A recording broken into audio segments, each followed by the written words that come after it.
Fala aí, pessoal, como é que vocês estão? Tudo bem? Muito bem. Vamos começar a falar um pouco do que são as características mais básicas dos nossos sinais, tá? Então a gente tem o que a gente chama de sinais contínuos e sinais discretos. Isso aí para vocês não deve ser muita novidade, mas os sinais contínuos basicamente são sinais que eles têm precisão infinitesimal no tempo. Ou seja, para qualquer trecho infinitesimal aqui entre dois pontos no tempo, eu tenho uma descrição de variável. Então, a função, que ela é contínua, ainda que por partes, tá? Para qualquer instante infinitesimal, para qualquer intervalo infinitesimal de tempo. Já os sinais discretos, eles não têm essa característica. Os sinais discretos, eles têm valor definido em instantes definidos do tempo. Fora desses instantes, eu não tenho a função definida. Então, por exemplo, eu tenho aqui o mesmo sinal, né? Seno de t, seno de kt. Só que esse t aqui para mim é o tempo de amostragem. É o tempo,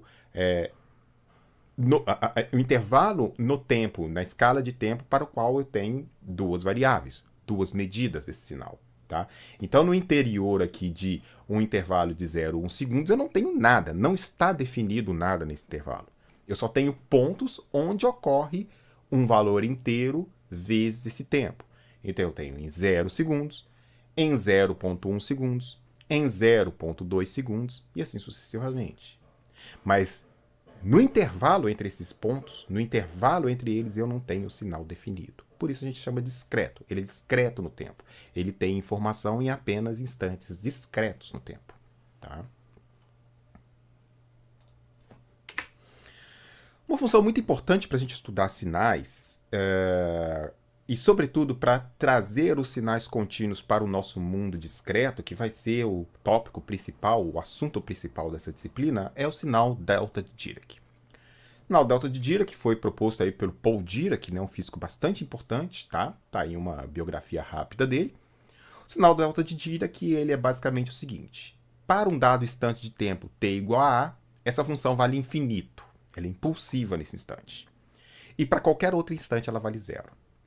Uma característica muito importante dessa função meio esquisitona, né, é que se eu tomar a integral de menos infinito até infinito dessa função, essa integral vale 1. Então, apesar dela ter um valor impulsivo num dado instante de tempo e zero em todos os outros tempos, ela tem a propriedade, ela é construída para ter essa integral valendo 1. Tá? E é exatamente essa propriedade de ter essa integral valendo 1 que a função delta de Dirac tem uma característica extremamente interessante, uma propriedade extremamente importante para a gente. Que se eu tomar a integral de menos infinito a infinito de uma dada delta de Dirac, delta de t menos a, ou seja, eu tenho um valor de impulsivo nessa delta de Dirac em t igual a, e multiplicar essa função por qualquer outra função f de t, integrando isso de menos infinito a infinito, o valor dessa integral é exatamente o valor da função que eu estou multiplicando no t igual a. Tá? Então, integral de menos infinito a infinito, de delta de t menos a, f de t dt, é igual a f de a. Isso permite que a gente faça a expressão matemática, né, que a gente expresse um sinal discreto de uma forma matemática adequada, tá? Que a gente precisa usar para trabalhar aí nas coisas que a gente vai fazer daqui para frente ao longo do curso, tá? Bom, a gente precisa também definir o que é para a gente a amostragem. E a gente vai fazer aqui um que a gente define como sendo uma amostragem ideal, que é uma amostragem que a gente não consegue na prática, mas que do ponto de vista matemático ela é bastante interessante, essa formulação, porque permite que a gente faça um estudo matemático dos sinais de uma forma um pouco mais agradável, matematicamente dizendo, tá? Então, a primeira coisa que eu preciso ter em mente é que a natureza ela é contínua, os sinais são contínuos. A pressão que eu estou usando aqui é uma pressão contínua. Ela tem uma precisão infinitesimal no tempo. Então eu consigo, para qualquer instante infinitesimal, descrever essa variável física chamada pressão sonora. Só que não dá para processar isso digitalmente, né? Isso me levaria a um processamento digital extremamente complicado.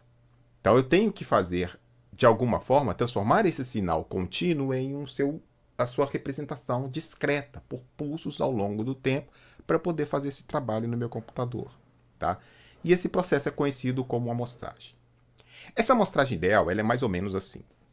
É como se fosse a variável física real passando por uma chave que pulsa instantaneamente e de forma regular. Então, regularmente, essa chave dá um pulso, fecha e coleta uma única amostra do sinal contínuo anterior.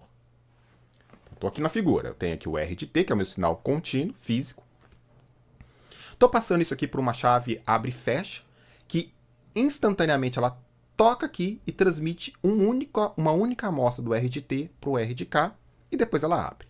E ela faz esse abre e fecha aqui regularmente por um tempo de amostragem TS. Ou seja, de TS em TS, essa chave fecha e pega um pontinho.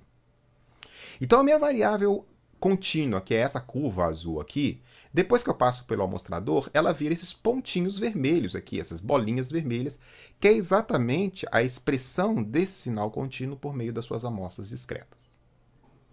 Matematicamente, esse sinal ele pode ser visto, né, esse sinal discreto, ele pode ser expresso agora com uma forma de somatório. Então, o R de K, ou seja, a função discreta no instante K vezes o tempo de amostragem, tá? É igual ao somatório de K igual a zero até infinito, do R de KTS, ou seja, a função contínua naquele instante TS, tá? Então, K é um número inteiro, TS é o instante de amostragem, é o tempo em dois pulsos da chave, tá? Vezes a delta de Dirac naquele instante de tempo. Então, delta de Dirac de T menos o instante de tempo que eu estou tratando, o instante de tempo de amostragem que eu estou tratando, KTS. Tá? É isso aí, um grande abraço, até a próxima, valeu, fui, tchau.